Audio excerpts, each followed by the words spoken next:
Bonjour, c'est Isabelle Thomas, styliste personnelle. Bienvenue sur Mode Personnel, la chaîne. Comment porter la combinaison, c'est la leçon du jour. Je n'ose pas vous dire le nombre de combis cachés dans ma penderie. 10. Allez, vous m'en mettrez un peu plus.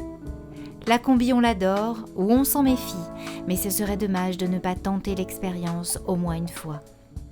En plus, on en voit plus que jamais dans les boutiques.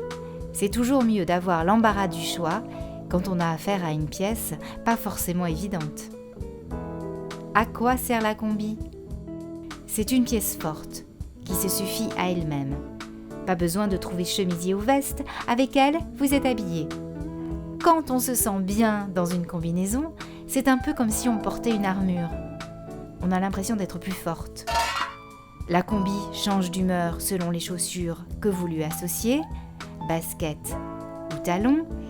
Elle vous suit du bureau à une soirée décontractée ou très chic, ça change de la robe élégante.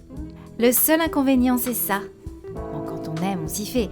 Mais si vous êtes du genre pressé, préférez un zip à une rangée de boutons. Comment choisir sa combi ? Si vous êtes toute menue ou en paix avec vos formes, toniques et fermes, vous pouvez tout vous permettre, ou presque. Après, si petit ventre il y a, fesses il y a, vous êtes une femme, non ? Évitez tout ce qui colle trop à la peau. Choisissez une matière souple qui va apporter de l'aisance au niveau du ventre ou des hanches.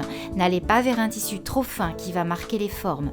Je me méfie de la viscose et du tencel. Le tissu doit avoir une certaine tenue.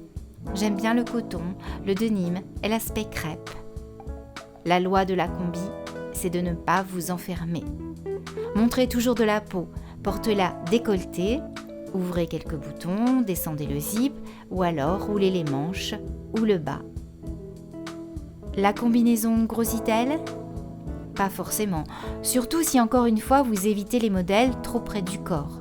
Si le tissu se tient, la combi tombera mieux et floutera vos formes. En plus, le côté monocouleur monobloc allonge la silhouette, surtout avec une couleur sombre. Vous pouvez aussi jouer avec les proportions, en serrant plus ou moins le cordon de serrage, en ceinturant pile à la taille, un peu au-dessus ou en dessous, ou en vous passant de ceinture pour un tombé tout droit. Faut-il casser sa tirelire ? Même pas. Bien sûr, vous pouvez craquer sur les merveilleuses combinaisons de Carolina Ritzler, 100% made in Paris, en édition limitée et numérotée, déclinées par décennie, autour de 600 €. Si votre banquier fait la tête, allez voir du côté des prix plus raisonnables. J'ai vu des modèles parfaits à la Redoute, sur Assos et chez Promode, par exemple. Vous pouvez retrouver les liens sur Mode Personnel, le blog. Voilà, le cours est terminé. Pour un conseil personnalisé, rendez-vous sur mon site styliste-personnel.com. N'oubliez pas de vous abonner à la chaîne et de cliquer sur le petit pouce en l'air. À bientôt!